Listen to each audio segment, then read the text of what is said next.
Good morning सभी बच्चे को दिशा मैथमेटिक्स क्लासेस सीखे में। तो चलिए शुरू करते हैं। प्रश्नावली 6.6 प्रश्न संख्या 9। प्रश्न संख्या 9 है जो हमारा 9 और 10 दो क्वेश्चन बचा हुआ इस चैप्टर से। इसके बाद अगला चैप्टर चालू होगा, समझ गए। तो सब्जेक्टिव ऑब्जेक्टिव क्वेश्चन भी करा देंगे। तो जो एक अध्याय बचा है उसको पढ़ लेते हैं, उसके बाद साथ साथ जो है ऑब्जेक्टिव सब्जेक्टिव होता रहेगा, समझ गए। तो शुरू करो, गणित और कॉपी निकालो और बनाओ जल्दी।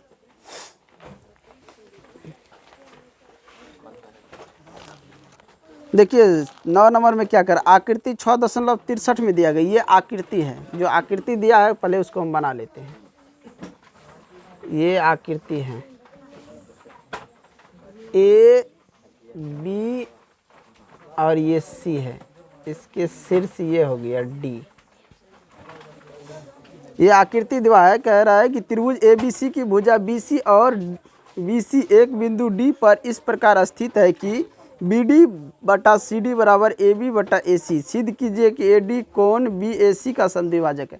सिद्ध क्या सिद्ध करना है कि ये जो AD है ये क्या है, BAC का समद्विभाजक है। AD जो कोण बनाता है, ये जो कोण बनाता है ये क्या है, इस पूरे का समद्विभाजक है। ये एंगल जो बन रहा है ये पूरे का क्या है, समद्विभाजक है। ये हमें ज्ञात करना है।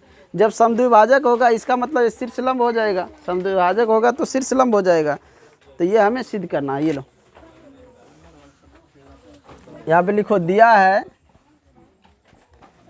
है त्रिभुज ABC में DBC पर स्थित है।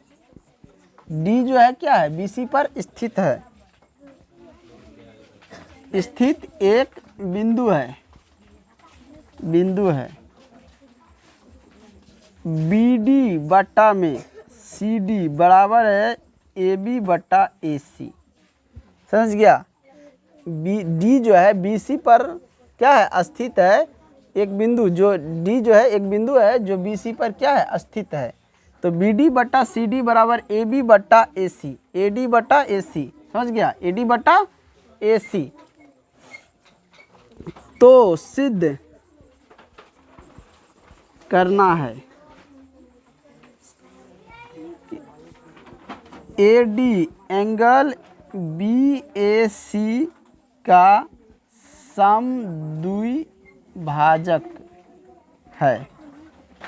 ये BAC यानी कि ये एंगल है जो, ये एंगल का समद्विभाजक है AD। ये सिद्ध करना है। क्या सिद्ध करना है, कोई भी अगर शीर्ष, ये देखो जब ये AD शीर्षलंब हो जाएगा तो A का समद्विभाजक हो जाएगा। AD जब शीर्षलंब हो जाएगा तो A का क्या होगा, समद्विभाजक हो जाएगा। यही हमें सिद्ध करना है। AD एंगल BAC का समद्विभाजक, एंगल एक जो है ये इसका समद्विभाजक है, यानी दो बराबर भाग में इस कोण को बांट रहा है AD। समझ गया। तो इसमें बनाने से पहले इसमें कुछ रचना करो, समझ गया। ऐसा करो, BA को बढ़ा दो, समझ गया, BA को आगे बढ़ा दो। मान के चलो यहाँ पे हम बढ़ा दिए BA, कहाँ बढ़ा दिए, E तक, और इसको मिला दिए इससे C से। तो ये और ये समांतर हो गया, समझ गया। तो रचना वाला को डॉट डॉट कर देना,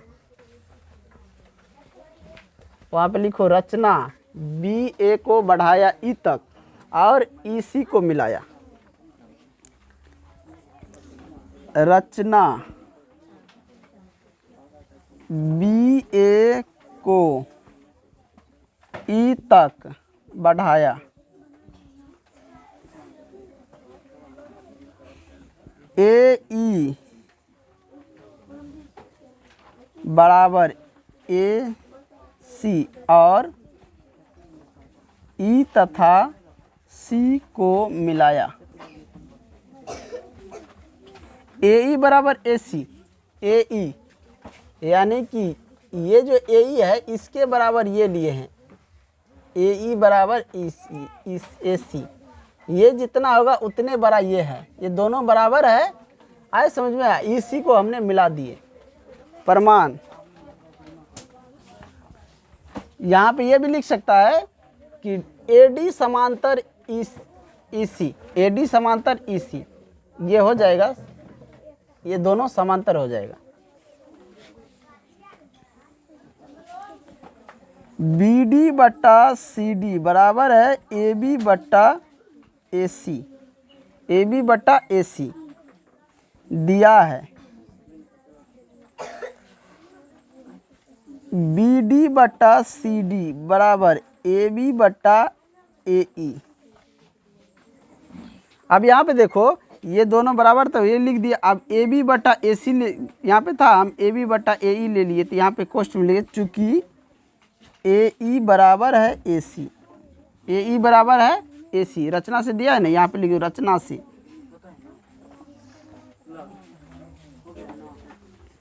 रचना से, रचना से ये दोनों बराबर है ना, यहाँ पे देख लो है कि नहीं, रचना से बराबर है कि नहीं, ए ई ए सी बराबर है। थेल्स प्रमेय के विलोम या प्रतिलोम से, यानी उसका उल्टा प्रतिलोम से। थेल्स प्रमेय के प्रतिलोम से क्या कह रहता है? थेल्स प्रमेय के जो प्रतिलोम हो क्या कह रहा है, जल्दी बताओ। समानुपातिकता के जो विलोम है वो क्या कह रहा है? समानुपातिकता के विलोम क्या कह रहा है, जल्दी बोलो। अगर दो भुजा का अनुपात बराबर है, समझ गया, तो वह जो रेखा काटता है उस रेखा को, तो वो रेखा तीसरी भुजा के समांतर होती है, समझ गया। तो देखेगा कि अगर मान के चलो ये इसको ऐसे लिख दो, मान के चलो ये दो भुजा हम रख देते, इसको रख देते, ये और ये जब बराबर हो जाएगा तो तीसरी भुजा के समांतर हो जाएगा ना, ये जो काट रहा है, तो ये और ये भुजा क्या हो जाएगा, समांतर हो जाएगा। तो यहाँ पे लिख सकते हैं ए डी समांतर है, ए डी समांतर किसका है, ई सी, ए डी समांतर ई सी, देख रहा है, ई सी दिख रहा है, ए डी समांतर ई सी, ये और ये समांतर है। अब ऐसा करते हैं, कुछ एंगल का नाम दे देते हैं, इसको मान लेते एक, इसको 2 मान लो, और ये एंगल जो है इसको 3 मान लो, और इस एंगल को 4 मान लो। एंगल 1 बराबर एंगल 4, ये कैसे हुआ, एंगल 1 बराबर एंगल 4, देख लो, एंगल 1 बराबर एंगल 4, जल्दी बोलो। संगत कोण, संगत कोण है कि नहीं। एंगल 2 बराबर एंगल 3, एंगल 2 जो है इसके बराबर ये एंगल 3 है, ये कैसा एंगल है, एकांतर कोण, एकांतर, एकांतर कोण। एंगल 2 बराबर एंगल 3 एकांतर कोण। एंगल 4 बराबर एंगल 3, एंगल 4 बराबर एंगल 3, ये एंगल और ये एंगल बराबर है, ये कैसे बराबर है रे, समान कोण के सम्मुख कोण क्या होते हैं, बराबर होते हैं। समान भुजाओं के सम्मुख कोण बराबर होते हैं, समान भुजाओं के सम्मुख कोण बराबर होते हैं। चूँकि एंगल 1 बराबर एंगल 2, एंगल 1 बराबर एंगल 2। अब यहाँ पे समझो, अब एंगल 1 बराबर एंगल 2 कैसे हो गया,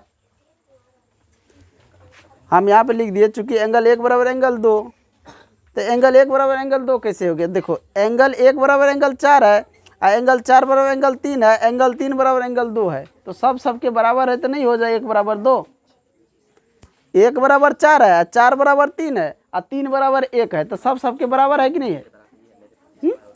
तो यहाँ पे हम लिख सकते हैं, यहाँ पे तो जगह नहीं है, ऊपर थोड़ा सा मिटा देते इस लाइन को, ऊपर में लिख देता हूँ। जब ये एंगल 1 बराबर एंगल 2, तो लिखेंगे अतः ए डी एंगल बी ए सी का समद्विभाजक है। क्या है, समद्विभाजक है। है कि नहीं। जब मान के चलो कि एंगल एक बराबर एंगल दो, ये और ये दोनों बराबर हो गया तो समद्विभाजक नहीं हो गया। एंगल एक और दो दोनों बराबर है तो ये समद्विभाजक हुआ या नहीं हुआ, आज समझ में। तो एंगल एक बराबर एंगल दो, ये दोनों क्या है, बराबर हो गया, तो ये इसका समद्विभाजक हो गया, यानी कि AD इसका शीर्ष लंब हो गया। यही हमें क्या करना, साबित करना था, ये साबित हो गया। अब देखेंगे क्वेश्चन नंबर 10 को। क्वेश्चन नंबर 10, क्वेश्चन नंबर 10 बन गया सभी को। अब देखो 10 नंबर क्वेश्चन, लास्ट क्वेश्चन है इस चैप्टर का। कह रहा नाजिमा एक नदी की धारा में मछली पकड़ रही है। नाजिमा क्या कर रहा है, एक नदी की धारा है उसमें मछली पकड़ रही है। उसकी मछली पकड़ने वाली छड़ का सिरा पानी की सतह से 1.8 मीटर ऊंची है। ये जो छड़ का सिरा है ना, ये यहाँ से छड़ लगाया, यहाँ से ये बंसी, यानी बंसी तुम लोग देखा होगा मछली के लिए रस्सी जो नदी में गिराता है, यहाँ से यहाँ कितना है, ये 1.8 मीटर ऊंचा है। तो एक ये समकोण त्रिभुज की तरह बन रहा है। कैसा बन रहा है, समकोण त्रिभुज की तरह। ये देखो ध्यान से देखो, ये नाजिमा का छड़ है, यहाँ नाजिमा बैठा हुआ है। कौन बैठा है, ये रे नाजिमा बैठा हुआ है। ये बंसी पकड़ा हुआ है और ये बंसी जो है ना यहाँ पे लटका हुआ है। यहाँ से जो है ना ये दूरी है 1.8 और ये दूरी है 2.4, समझा। इसका नाम देते A, C और B दे दिए। हमें सबसे पहले ये निकालना है, यहाँ से यहाँ तक निकालना है। और क्या कह रहा है कि यहाँ से लेकर ना यहाँ जहाँ तक नजीमा बैठा है यहाँ तक दिया है 3.6 मीटर, 3.6 मीटर। यहाँ से जहाँ बंसी की नोक है, जो नदी में मछली फंसाने के लिए जो बंसी गिराया है, उसका नोक से लेकर जहाँ पे नजीमा बैठी है वहाँ की दूरी 3.6 मीटर है। आज समझ में, 3.6। अब ये तो नहीं कि नजीमा भी नदिये में बैठ के बंसी लगाएगा, बैठेगा तो वो मतलब ऊंचे स्थान पे, तो वहीं पे देखो यहाँ पे ये ऊंचे स्थान पे बैठा है, वहाँ से ये कुछ ऊंचे स्थान पे, वहाँ से उसकी दूरी है नदी में। फिर क्या कह रहा है, मछली पकड़ने वाली छड़ का सिरा सतह से 1.8 मीटर ऊपर है तथा डोरी के निचले सिरे से लगा कांटा पानी की सतह पर इस प्रकार स्थित है कि उसकी नजीमा से दूरी 3.6 है। यहाँ पे जो कांटा स्थित है तो यहाँ से यहाँ नजीमा की दूरी 3.6 है, समझ गया। अब क्या कह रहा है, और छड़ के सिरे के ठीक नीचे पानी के सतह पर स्थित बिंदु से उसकी दूरी 2.4 मीटर है। यह मानते हुए कि उसकी डोरी उसकी छड़ के सिरे कांटे तक तनी हुई है, उसने कितनी डोरी बाहर निकाली। यदि वह डोरी को 5 सेंटीमीटर प्रति सेकंड की दर से अंदर खींचे तो 12 सेकंड के बाद नजीमा की कांटे की क्षैतिज दूरी कितनी होगी, समझ गया। तो इस सवाल को बनाते हैं। पहले क्या दिया है, क्या कह रहा है, ये ध्यान से देखो, लिखो यहाँ पे।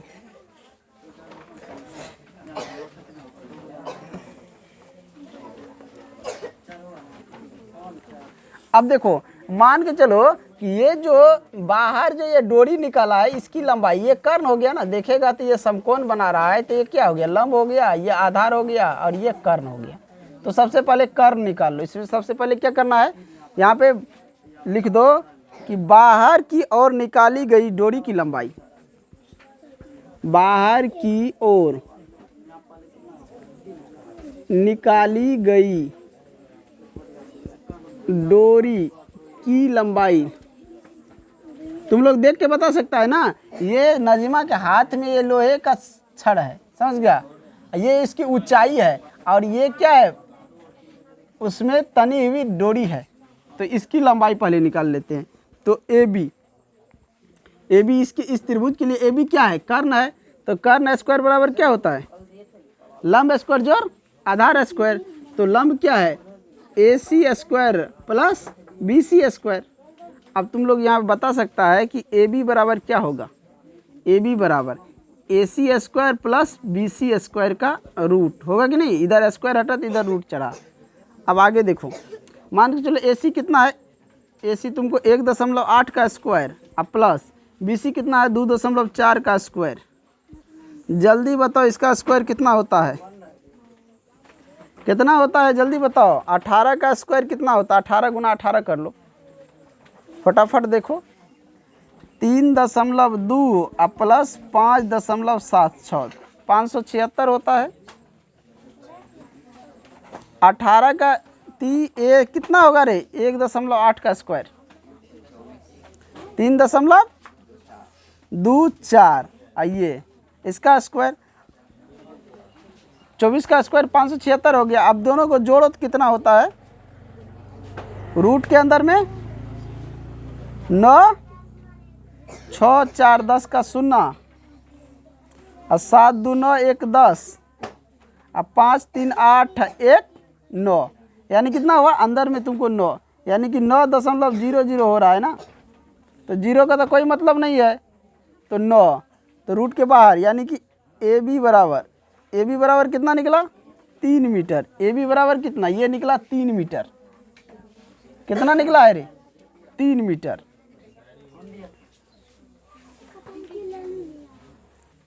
अब यहाँ पे देखो क्या कह रहा है, आगे सवाल कह रहा है कि 5 मीटर प्रति सेकेंड से 5 सेंटीमीटर प्रति सेकेंड की दर से रस्सी को बाहर अपने और अंदर खींच रहा है। तो जब ये खींच रहा तो मान के चलो रस्सी यहाँ था तो 5 सेकेंड के बाद रस्सी यहाँ आ जाता है, यहाँ पे डी पे आ जाता है। कहाँ पे आ जाता है? डी पे, समझ गया? डी पे आ जाता है। और यहाँ से यहाँ की दूरी देखो, यहाँ से लेकर यहाँ तक की दूरी दिया है 3.6 और 5 सेकेंड के बाद यहाँ आ जाता है। 5 सेंटीमीटर प्रति सेकेंड की दर से डोरी को अंदर कर रहा है तो 12 सेकेंड में कितना दूरी बचेगा उसको अंदर करने के लिए, या 12 सेकेंड में कितने दूरी बाहर आएगा, समझ गए? ये निकालना है। तो यहाँ पे लिखो 12 सेकेंड बाद डोरी की लंबाई, 12 सेकेंड बाद डोरी की लंबाई। तो डोरी यही है ना, तो इसके लिए ये एडी भी डोरी हो गया। 12 सेकेंड बाद यहाँ यही डोरी यहाँ पे आ गया, तो इसको इसका निकालेंगे। ये एडी जो है इसको भी निकालेंगे, समझ गया? इसको निकालेंगे तो यहाँ पे देंगे। देखिए इसमें एडी स्क्वायर, ये भी कर्ण हो गया तो एडी स्क्वायर बराबर हो जाएगा AC square plus DC square. क्या हो जाएगा? DC square. अब ये DC क्या है?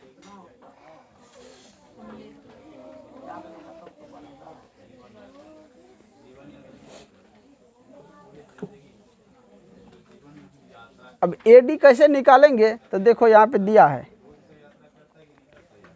इसको चलो हटो, सीधा डोरी निकाल लो। ये 3 मीटर दिया है तो यहाँ पे AD निकालना है। AD बराबर 3 मीटर। अब माइनस कर देते हैं, कितना चाल है? 5 सेंटीमीटर। 5 सेंटीमीटर है, इसको मीटर में बदल देते हैं, 100 सेंटीमीटर प्रति सेकेंड। अब गुना कर देते हैं कितना देर में? 12 सेकेंड में।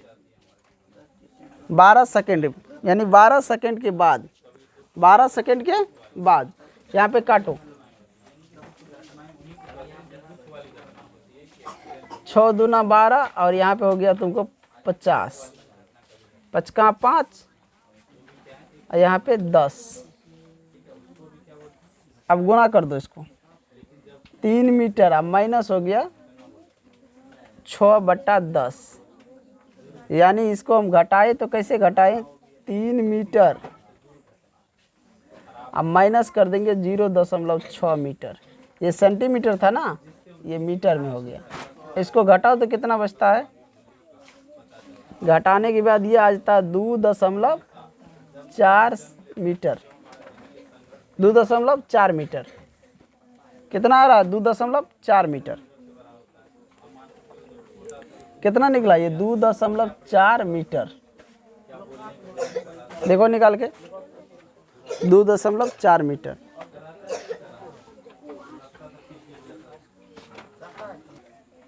पाँच सेकेंड के बाद ये रस्सी की जो है उसकी लंबाई तो निकल गया, कितना बाहर आया। अब हमें कह रहा है कि 12 सेकेंड बाद जो है ना, ये पानी छड़ के नीचे जो पानी जो है उनके सतह से कांटे की दूरी, यहाँ पे लिखो छड़ के नीचे पानी की सतह से 12 सेकेंड सेकंड बाद कांटे की दूरी, कांटे की दूरी यानी ये हो गया CD हो गया, यहाँ पे लिखेंगे CD स्क्वायर, यानी CD स्क्वायर ये माने कि आधार हो गया, तो आधार क्या होता है कर्ण स्क्वायर, यानी कि AD स्क्वायर अब माइनस में हो जाएगा AC स्क्वायर। CD बराबर रूट के अंदर AD कितना है 2.4 का स्क्वायर अब माइनस में 1.8 का स्क्वायर। CD बराबर ये हो जाएगा 5.76 अब माइनस 18 का कितना होता है 3.24, ये नहीं होता है। अब घटाओ यहाँ पे CD इसमें से घटाओ 576 इसमें माइनस कर दिए 324, तो 2 यहाँ पे 5.2 ये हो गया 2.52 रूट के अंदर 2.52। CD बराबर इसको निकालेगा जब बाहर, इसको जब बाहर निकालेगा तो ये आ जाएगा 1.5875, समझ गया। तो देखो फिर 5 था फिर 5 आ गया, तो हम CD बराबर लिख देंगे 1.59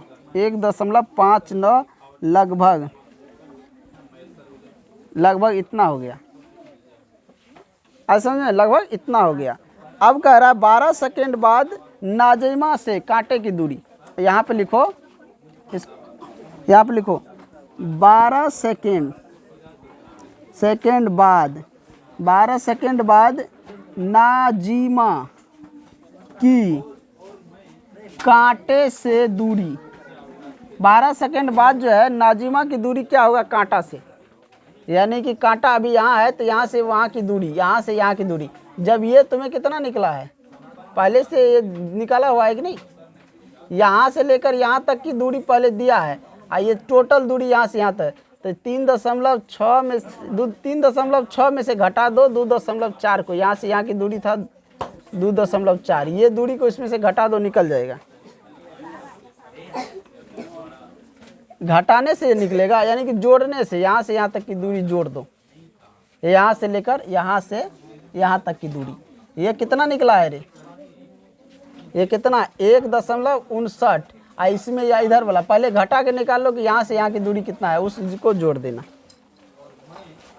समझ गया। तो यहाँ पे देखो ध्यान से कि मान के चलो यहाँ पे ये था कितना 3.6, यहाँ से लेकर यहाँ तक 3.6 है, और यहाँ से यहाँ कितना, ये जो है यहाँ से और यहाँ कितना निकला है पहले से दिया है 2.4, तो इधर वाला कितना बच गया 1.2 बचा कि नहीं, यानी यहाँ से यहाँ की दूरी पहले से दे रखा है 2.4, यहाँ से लेकर यहाँ की दूरी जहाँ नजीमा बैठी है इसकी दूरी दे रखा है 3.6, तो यहाँ से यहाँ की दूरी कितना होगा, तो इस पार्ट को अगर घटा देगा इस यहाँ से यहाँ तक में तो यही ना बचेगा, तो ये बच गया 1.2, और यहाँ पे ये भाग निकला है यहाँ से लेकर यहाँ तक निकला है 1.59, तो 1.59 में इसको जोड़ देगा तो यहाँ से नजीमा की दूरी हो जाएगा पता, समझ गया। तो यहाँ पे लिख देंगे कितना निकला था यहाँ घटा के 1.2, यहाँ पे लिखो 1.59 मीटर अब प्लस में 1.2 मीटर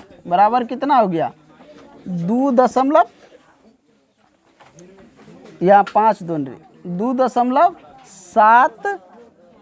मीटर लगभग 2.79 मीटर लगभग 2.79 मीटर लगभग आया समझ में। यानी पहले से जो है जहाँ नाजिमा बैठा वहाँ से और कांटे की दूरी दिया है 3.6, कांटे की दूरी 3.6, और जहाँ से वो छड़ के सामने की जो ऊंचाई है 1.8, वहाँ से देखा जाए तो यहाँ की दूरी दिया है 2.4, तो 2. यहाँ से तुम्हें इतना मालूम है कि 2.4 है, तो यहाँ से यहाँ की दूरी 3.6 है, तो ये पार्ट को हटा दो, ये पार्ट बच जाएगा, समझ गया। और ये पार्ट बच गया तो अब ये तुमको बंसी जब 12 सेकंड के बाद निकला है तो बंसी जो यहाँ आ गया, तो यहाँ से यहाँ की दूरी हो गया तुमको 1.59, इसको भी जोड़ दिया तो यहाँ से नजीमा की दूरी हो गया, है समझ में। तो ये हमारा देखो कितना आंसर है, इतना दिया है कि नहीं दिया है 2.79 मीटर लगभग ये दिया है कांटे से नाजिमा की दूरी। क्या वो आंसर दिया है बारे देख लो, शायद एक ही ठो दिया होगा, नहीं तो और होगा। तो हमारा ये चैप्टर समाप्त हुआ है। अब जो हमारा चैप्टर है वो है त्रिकोणमिति, समझ गए। तो त्रिकोणमिति के लिए तैयार रहना, और बहुत ही अच्छे से क्लास होगा। बेसिक क्लास जो है सबसे ज़्यादा इम्पोर्टेंट होता है, तो बेसिक क्लास करना ना भूलें, समझ गए। तो ज़्यादा से ज़्यादा इस चैनल को शेयर कीजिए और लाइक कीजिए। धन्यवाद।